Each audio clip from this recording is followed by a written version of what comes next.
All right, welcome back to the Astrograve, fellow astronomers. We have a special guest today by the name of Nico Carver, who is based in Boston, and he has a Master's of Science in Library and Information Science, and also works in the astrophysics department at Harvard University.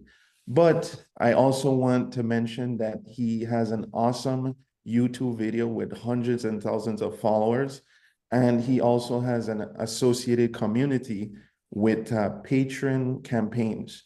And we're going to talk about the YouTube channel and also Patreon as well. So, Carver, I want to thank you very much for accepting my proposal of doing this podcast for the community of astrophotographers around the world.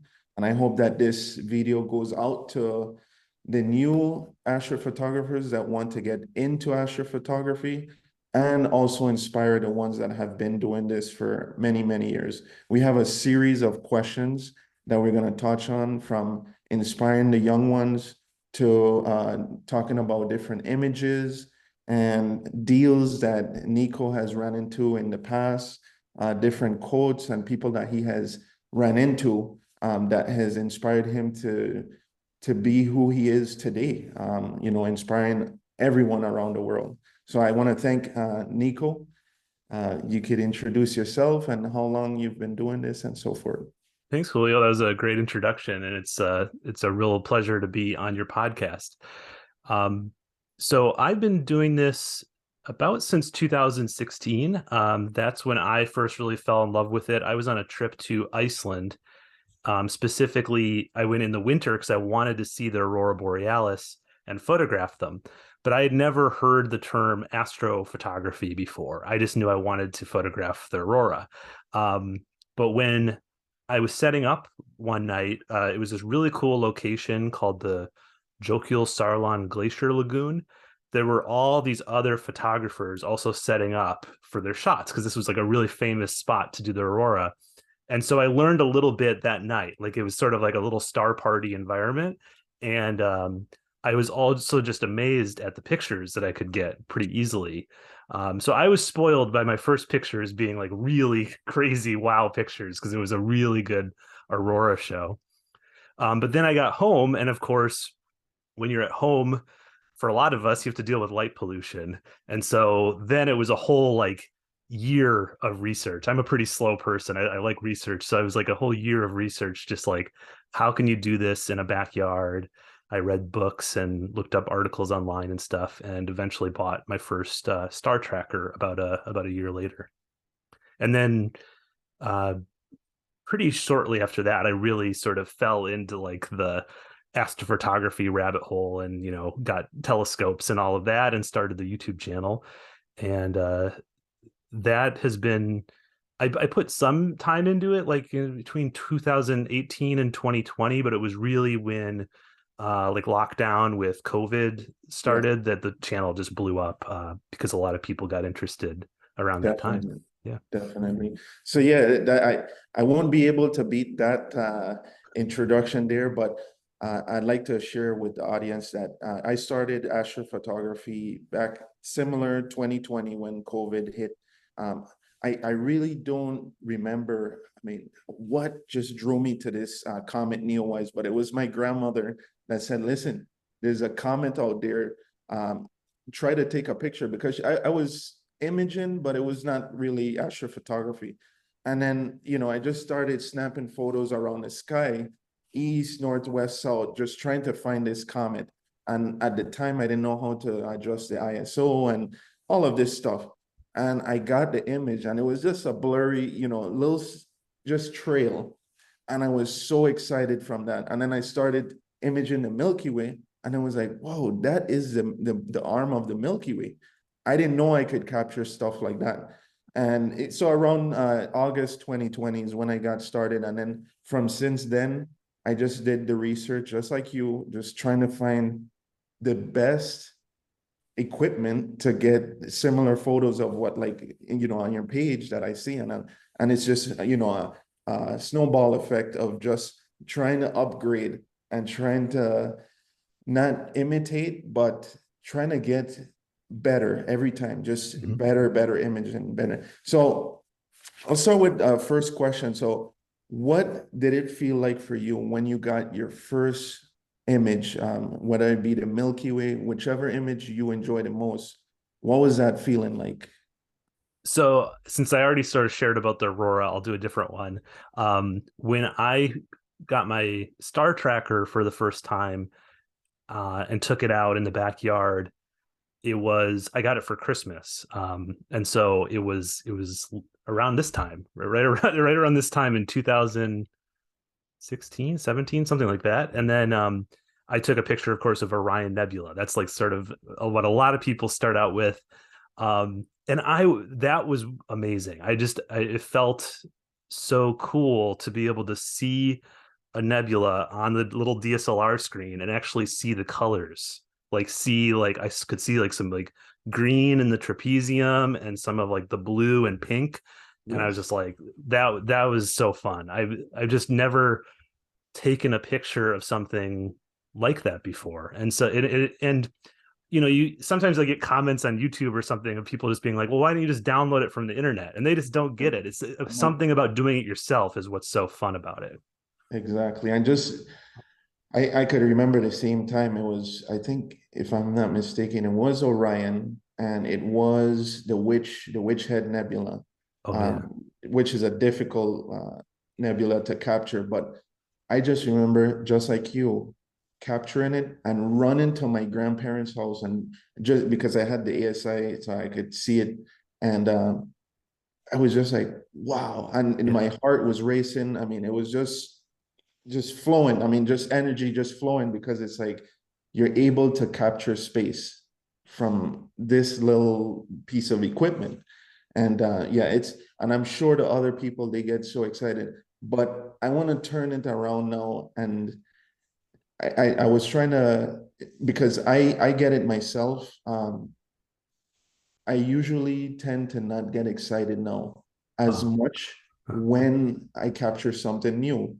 The only time now that I get excited if I expose maybe 20 hours and then I see the details, because it's like, I know I could capture that, but I want to get even better. And I just try to get better, try to get better.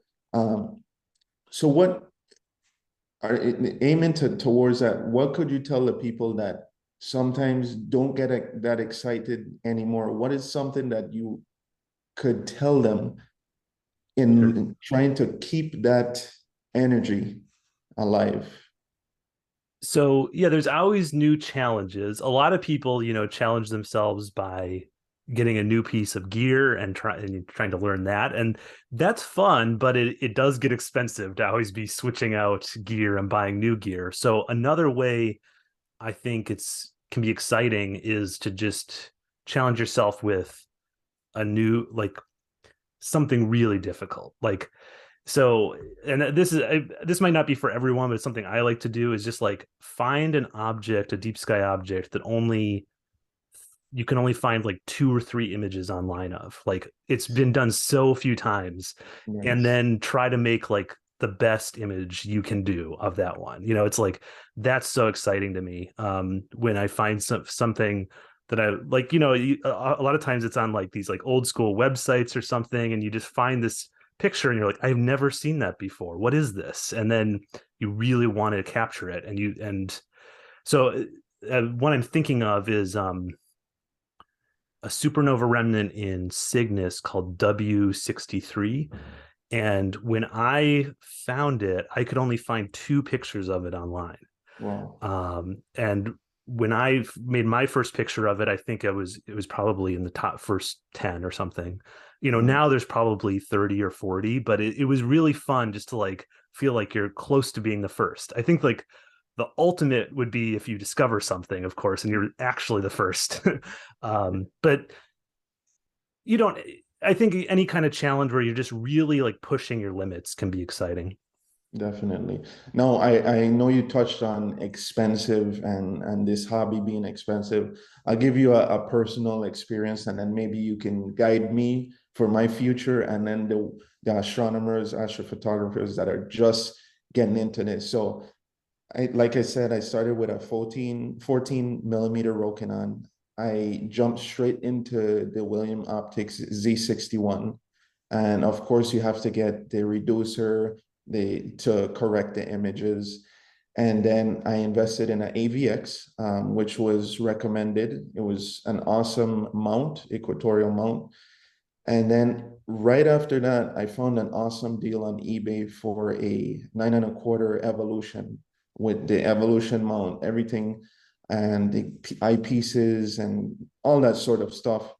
I just, but it came up a time that I was moving up here, so I never got to expose the telescope to what, its potential.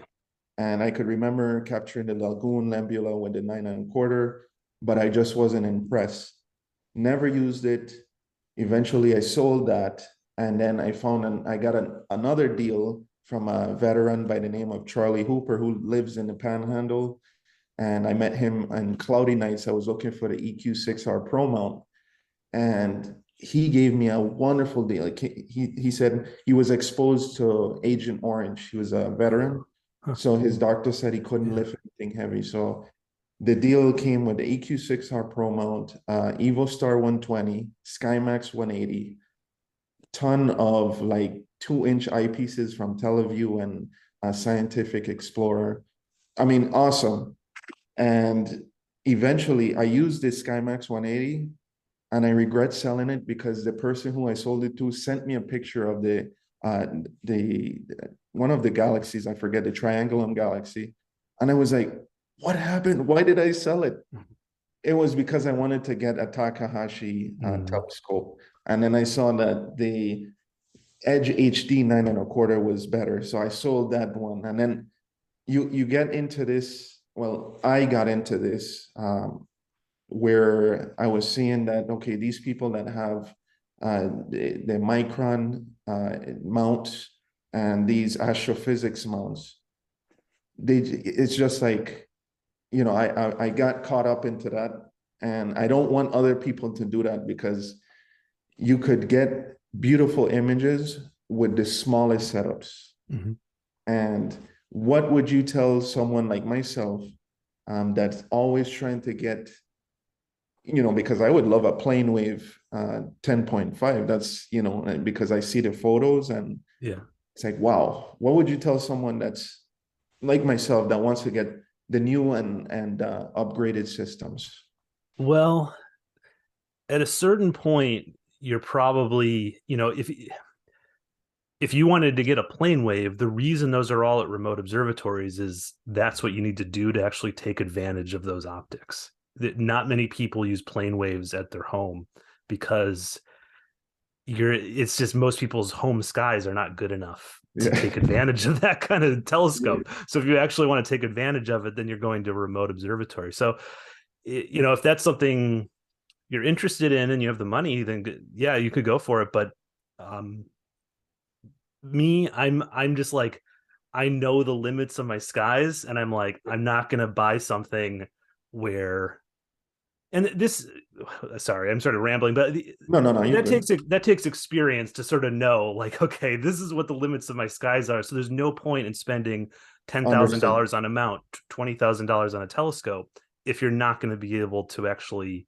use that kind of focal length or use that kind of precision in the mount, because there's a huge amount in most skies of something called seeing blur, where the way that the atmosphere is moving, it's blurring out a lot of that fine detail anyways. So as long as you're guiding at like 1 arc second RMS, that's fine. You're never going to be able to get better results just by having a better mount. So I think that that's probably the kind of advice I could give someone, is like, just keep in mind, if you want to go down that road, there's a Yes. reason that everyone goes to remote observatories when they do that. Understood. Yeah, Yeah. yeah, that's a good advice. And yeah, so that's I like that. I like that advice because some people they tend to, like myself. I mean, I'm in Bordeaux 5.5 here in Land O'Lakes, and I get pretty good detail with 20-minute exposures, and I've always been interested in getting to darker skies, like moving to some place where I can get Bortle 3, Bortle 2. I know that's like in New Mexico area, and there's some places in Tennessee and different where they have the dark side zones. But I like that advice, and I hope that the astronomers take that to heart. So, let me see another one. Have you run into any awesome deals like the one I mentioned where it was like you got an entire setup for, a good cost? And do you still remember that person? Maybe not something that good, but yeah, when I was getting started, it felt like there were more great deals around. Like my first big telescope mount, the Orion Atlas, which is sort of similar to like a Skywatcher EQ6, Yes. I got for $700. And it like used a couple times in a Yeah. custom case, like perfect. Like, and so, and it was selling for 1,400 or something. So it was like half off. Do you still Nowadays, I have see that? more like, yeah, I still have it. Yeah, it's been abused a little bit, but it still works. Um, Nowadays, I see more like when people are selling used stuff in good condition, they know like, okay, I can get 75% or 80% of the retail for this. Yeah. But back then, it was like you'd often find things for like literally like half off in perfect condition. That's awesome. Mm. So, touching on the equipment, what do you think the future would be like for astrophotography and the photographers? Because I saw there's like this AI telescope that you just leave it and it adjusts the image, the more exposures and the length of time. Do you like that type of photography? Do you think you would lean towards that or more manual, like pointing to Polaris and making sure your telescope is balanced and making sure your filters are properly corrected and the exposures, and tell me what you feel the future would be like.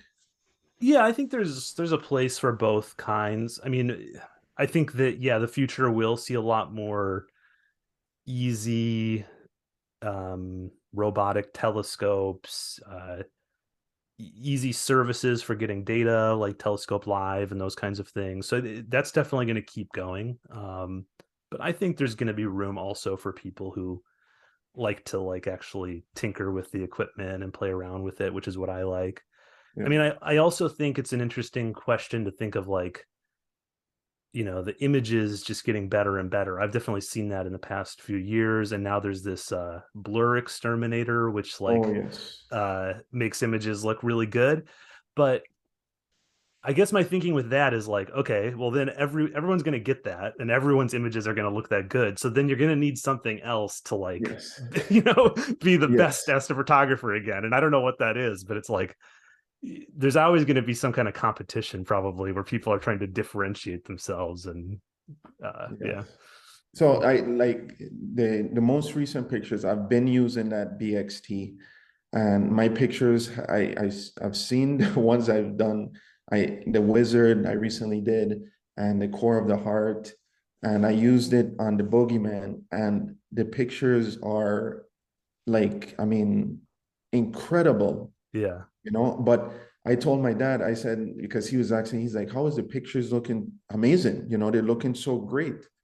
And I said, this person created a tool that literally takes maybe 2, 3 hours out of what someone would manually input to get those results, and it's, I'm still tempted to not get it. Well, I want to get it, but at the same time, I want to learn what that actually does. Like, what are they doing in the back end to make the picture that way? Yeah. And I think that astrophotographers should be able to learn what happens to make the photo that pretty, Yeah, so I definitely. I think that's pretty cool.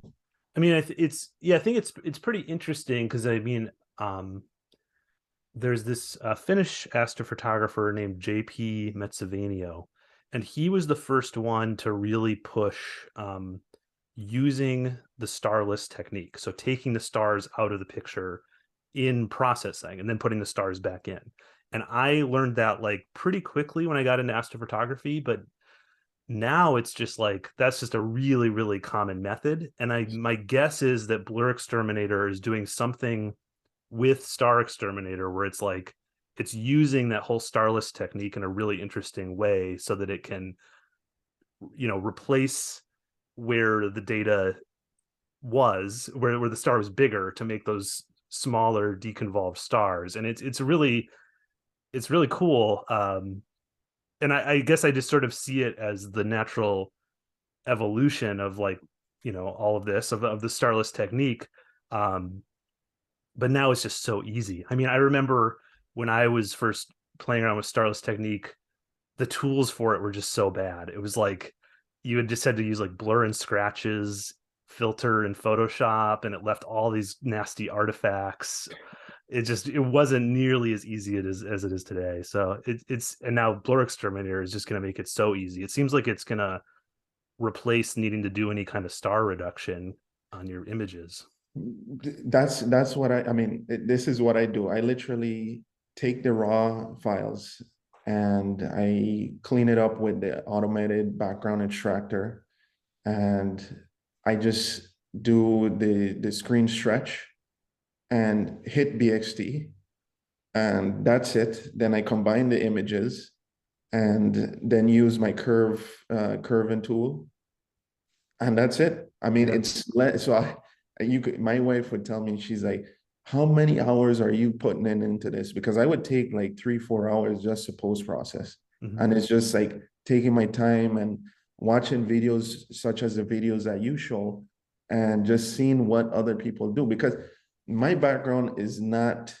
astrophotography or anything like that. I'm learning as I go, just like I'm sure a lot of people are. I just putting in a lot of hours to learn and try to get better. But it's gonna change. I think it's gonna, this BXT is like everybody's gonna become like a expert in astrophotography. Yeah. Of course, the hours you got to put in the hours in data, but it's gonna change for 23. Yeah, definitely. So what bringing up the BXT and my boogeyman, I was curious, what do you think about it? Just to critique and what I could do better on it, and do you think I should put the RGB channels to bring out that red? What's your thoughts on it? Yeah, I really liked it. I mean, I love black and white. I know that black and white isn't like it's not popular like when you post on social media and stuff like that. It usually doesn't get like the super amount of likes or anything, but I love black and white. I think it looks great. And then Boogeyman, I think, is one of the like best choices for black and white. I mean, something where it's filled with like different layers of that HA, but then you have Yes. the really popping dark nebula like in front. It looks so cool. Okay. Um, I thought about it in color, and I'm not sure if the composition is going to look as good in color because you have that really bright section of Barnard's Loop in like the upper right. Yeah, And I think when that goes red, it's going to maybe be a little too distracting to like that corner. I see it. So maybe if you do full color, I think it would be good to do maybe just a different crop because you have so much to work with. You could probably crop in a little bit. Yeah. All right, appreciate that. Sure. All right, so let's talk about your YouTube channel and Patreon. We're gonna take some time and have you introduce that channel, because it's amazing channel, and the Patreon. Because we wanted to touch on how astrophotographers can make a living out of Patreon, and how it's going for you, and what kind of sort of advice would you give someone that is trying to start a YouTube channel as well? Sure. So yeah, so what Patreon is it's like a membership platform. So you can really design it however you want as an astrophotographer. So I've seen astrophotographers who use Patreon who don't have YouTube channels. Like they just are um, putting stuff out on Twitter and Instagram, and then maybe as a benefit on their Patreon, they offer wallpapers or data downloads or other things. So you can really set it up however you'd like. And then you're just asking people to give you a donation every month. You can either set it up to do it monthly or yearly, whichever one you like. But the nice thing is, you can build that slowly. And mine, was under 20 patrons for a couple of years, and then when I had it all set up for when the YouTube thing blew up, it grew really quickly for me in That's the past good. 2 years. So it's a nice thing to set up, and then you never know, if you gain a big following, a lot of people might want to support you. That's So good. that's what that is. My benefits that I offer are basically just support, so people can ask me questions through it. I have a Discord server with things that I set up, like monthly imaging challenges and things like that. And then I do a monthly Zoom call like this for everyone. So anyone who's a patron can join the Zoom call, and we can talk about things once a month. That's awesome. Yeah, so that's been really fun. And if you I don't think that turning astrophotography into a job is for everyone, but if it's of interest to you, then I think Patreon is a really good way to try to make some reliable income from it. That's awesome. The YouTube thing also pays, but it's all ad based. So there's two different ways to do ads on YouTube. You can either just turn on the YouTube ad revenue sharing. And that's very much based on just how many views you get. So if you have a video that gets a lot of views, you get a lot more ad revenue because a lot more people have seen those ads. Sure. And the other way to do it, which I've gotten into this year, is you work with a sponsor ahead of time, and then you read something during the video and they pay you a flat fee. So it's like, I work out with a sponsor. Okay, you're going to pay me $800 and I'll read your little thing during the video. The nice Great. thing about that is you sort of know how much you're going to make, and the video can bomb and you still get the $800. So it's like, it's a little bit nice because, if a video bombs on YouTube, the ads are not going to pay anything. They're going to pay like $20 or something. So Sure. having that sort of set income is a nice thing too. That's But usually sponsors are probably only going to get interested in your YouTube channel when you're at around like 50,000 subscribers, maybe something like that.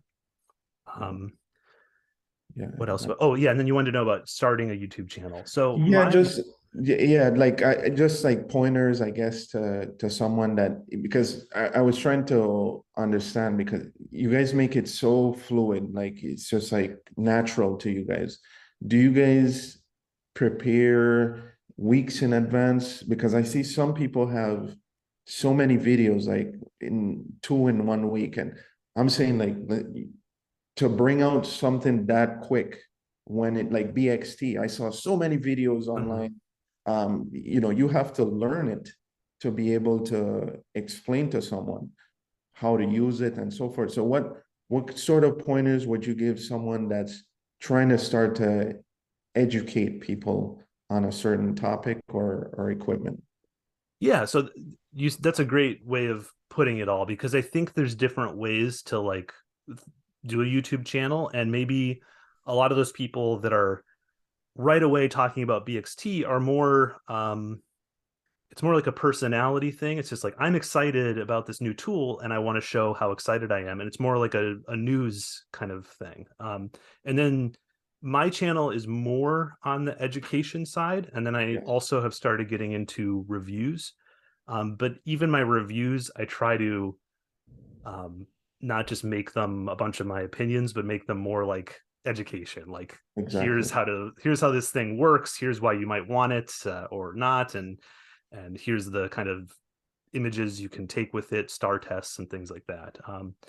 So I guess it really comes down to your personality, and I wouldn't suggest like going into YouTube trying to be someone you're not. So I when I started my YouTube channel, I was teaching every day at the University of Delaware. Okay. And so my mind was sort of in that like education mode. And one of my first videos I look back on, and I think it's funny because it's like, it's 45 minutes. And that was how long my lectures had to be when I was teaching. So it was like I was Okay, definitely thinking like, oh, this is a lecture that I'm going to give about astrophotography. that's And good. then, as you evolve, you try out different things. So hopefully I've um, loosened up and tried different formats. But that's my big advice is like be yourself and um, don't listen too much about like the right way to do it. Yeah, Because for instance, when I was first starting and putting up those really long videos, I had a lot of people telling me you need to break these up into shorter videos.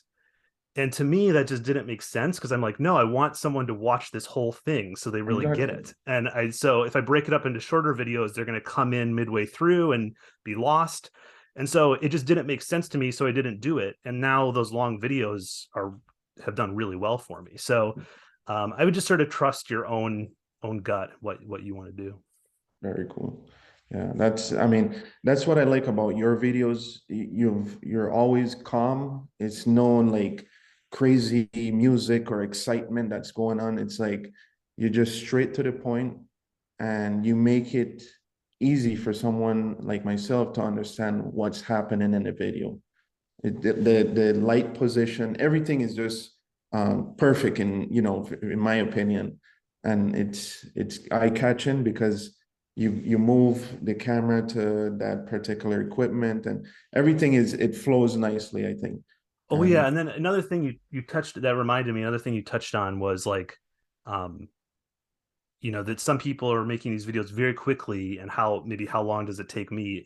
It my videos tend to take a long time, like because my process is probably unique to me. What I do is I have an idea and then I go out and I test that idea yeah, for like, I go out under the night sky and before I'm even like filming anything, I'm testing the idea. So it's like when I was making those videos about untracked astrophotography with like Andromeda, I was out under the night sky for many, many nights testing it and making sure this works and trying to think of like anything that would hold someone back from doing it, like trying to yes, like work out all the kinks. And then only then do I write a script and and try to make it as like straightforward as possible. I then use a teleprompter so that I just make sure that like everything that I want to say is in the video. perfect. So just so I write out the whole script, I read out the teleprompter, and then like you said, then I film cutaway shots, so things you could like close ups and other things. Yeah, But I do that last. So it's like idea, test, script, then record everything. And by the time I'm editing, I sort of know what the whole video is going to look like. very nice, very nice. All right, so I think we've touched on a lot of things, and I just wanted to, I guess there's like some final thoughts. What do you think astrophotographers 50 years ago would think about the astrophotographers now, as far as like the crisp pictures? And have you spoken to people that have been doing it 20, 30 years? What are their feedback on when you have like one of those presentations, and what are sort of the questions they ask you? Yeah, I think, there was a pretty big shift in the hobby at some point. I mean, maybe if you were in it the whole time, it would have felt gradual, but to me, it feels like a pretty big shift when we got makers of CCDs that were targeting amateurs, right? So, I mean, CCDs have been around for a while, and then all of a sudden, like Santa Barbara Instruments Group and some other companies were like, oh, we can actually sell these to amateurs and they can take really cool pictures with digital sensors. Before that, like in the film era, I feel like astrophotography was a lot more DIY. It was a lot more about like making your own telescope, developing your own film. So not as many people are going to be interested in that because once you can actually just go out and buy off the shelf components, it becomes a lot easier. So my guess is like an astrophotographer from 50 years ago might not even really recognize it as the same hobby that they were involved in because it's and that's something I like. I mean, there's still a lot of DIY parts of the hobby too. So something I tell people sometimes is astrophotography isn't really just one hobby. There's a bunch of different ways you can go with it. So what Yeah. both of us do is like sort of like high-end deep sky astrophotography. Like that's what we're really passionate about. But there's other ways to go, like um Milky Way imagers who don't Yeah. even use a tracker. Just like their thing is just like landscape Milky Way, and that's all they do. Yeah. Yeah, I think, yeah, it's interesting, like what everyone can do. And before we leave, I wanted to ask you a few more questions. Sure. So I wanted to get into solar imaging. I tried the Milky Way, so I ended up, and going back to the equipment and how expensive it is. Someone told me, well, my dad told me that focus on one thing and master it, because if you're trying to do so many things at once, you're not going to get good at what you really really love. Like you love nebula photos. There's people on Instagram that do awesome planetary photos. Mhm. I tried to do the planetary photo, and I'm like, why is my Mars looking blurry? I mean, what are they doing to make their Mars picture look so crisp? And then I see they got wind jupos and all these sort of apps that you could derotate the planets and to make them look sharper. I wanted to get into solar, but I was like, wow, should I spend my money on filters to get better nebula photos, or should I buy the Daystar Mark. adapter Yeah. that I could take solar? And then I was like, it's gonna go crazy because I got the 135 Rokinon lens. I put it back in front of my 2600 color camera, and I wasn't impressed. I was like, why is it, it's so far. I can't see anything. So I ended up selling it, and it's like, where do you fall in, how what sort of advice like my dad gave to me, would you give to someone that's trying to touch on everything? Because I see that you see the photos of the sun and you're like, wow, I wish I could do that.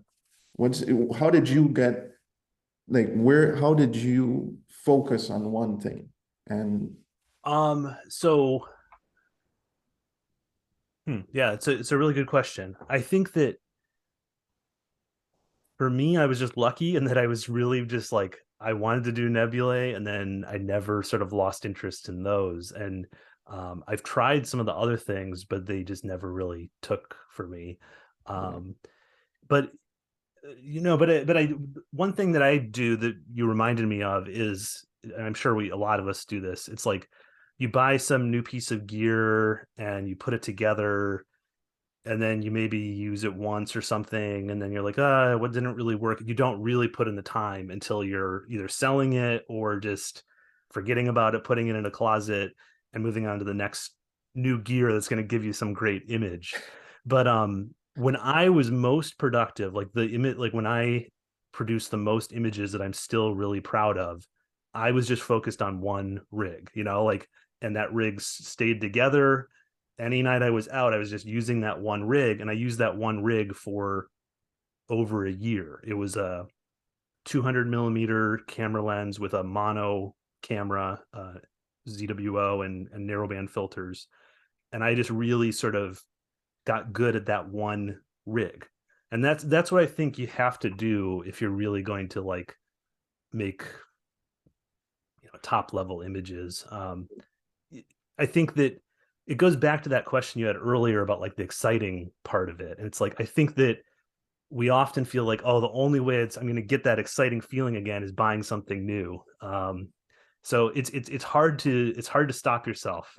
yeah. Maybe just like freeze your credit cards and just Yeah. I don't know. Yeah. No, that's funny. So yeah, that's pretty cool. So I think, let me see here. We got your favorite setup. We touched on. I think the last thing would be to, your thoughts and reviews. We got three questions. Your favorite quote. What would you say your favorite quote would be? So my favorite quote is sort of weird.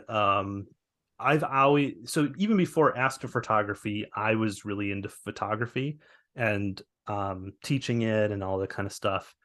And so and in college, I went to college to study filmmaking and art and all of that. So when you're in a program like that, you read a lot of art criticism and books and things like that. And this one guy, now of course I'm going to blank on his name, John Berger. He like really stuck with me. He wrote this book of essays called Ways of Seeing, Okay. and he had a quote that was something like, "What makes photography a strange invention is that its primary raw materials are light and time." And that just really stuck with me. I thought that was so cool that it was like thinking of photography as an art. It's like, okay, a painter would have their brush and their paint. As photographers, we have light and time. Nice. Yeah, I like that. All right. Is there anyone that you would like to mention or that has helped you in life in general or in astrophotography that you would like to make recognition of something that they really inspired you in doing? Yeah, sure.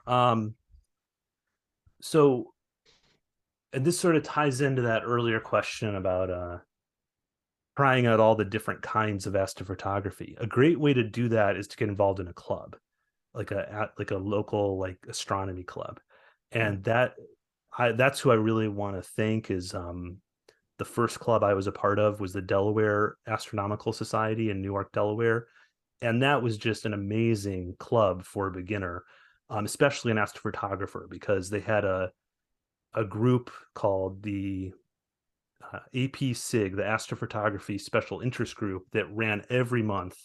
It was Okay. run by an expert astrophotographer named Bill Hannigan, and every month we'd have a presentation. We'd show each other images. We'd give all these kinds of tips, and like doing that in person was just such a huge help for me as a beginner. So, yeah, I want to thank Bill. And then I've just met so many people like you, Julio, just who've like talked to me like through Instagram DMs, and then I've met in person or met over Zoom. Yeah. So I have all of these friends now that I've met through social media and go out imaging with, like Trey and Cleston and Jay, Yeah. Hatham, Dan, all these people that I go to dark sites with, and Okay. it's really fun, to do things with friends who are as into the hobby as you are. Definitely, definitely. So last question, if money was not an option, right? If you had $1 billion, where would you live in this world? And what sort of setup would you have? Huh. Well, when you said $1 billion, I was thinking maybe the moon, but then you said in this world. So, but yeah, moon base would be pretty cool for Yeah. astrophotography. You could get some stuff we've never seen before. Right.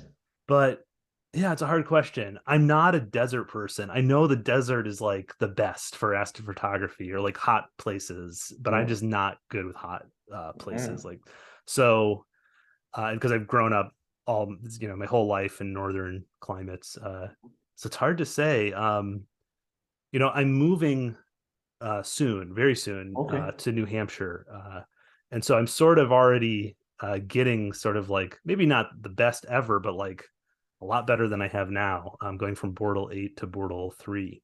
Oh, So yeah, so I'm oh, excited about that. wow. Are you gonna have a dome, you think, or? Yeah, I'm still working on what I'm going to do for the observatory. I probably do a roll off. The nice thing with a roll off versus a dome is it's easier to do multiple piers. So Perfect. like Yeah. I can have one that's just going on like my personal project, and then I can have another one for testing and stuff like that. Okay. Yeah. Yeah, I like that. I like that. Well, early Thanks. congratulations, Yeah. and Nico, I really want to thank you. I was telling my parents, I said, this guy, he has hundreds of thousands of followers on YouTube. And, I asked him to be on his YouTube channel and he offered to be on my podcast. What, I mean, like, I'm trying to understand, what did you see in what I am doing that just you offered your time, because your time is valuable. But I'm humbled and very, very thankful for you giving me this time out of your daily life. I mean, what can you tell me like what Uh yeah, I mean, Yeah, it's like, okay, I guess this is how I'll explain it. A lot of people will say, I want to, collaborate with you, but they have nothing actually going yet. And the fact that you already had started your podcast is what made me say yes, because it's like, okay, you've already put in the initiative to like start something. And so I'm happy to like contribute to that. I appreciate Yeah. that.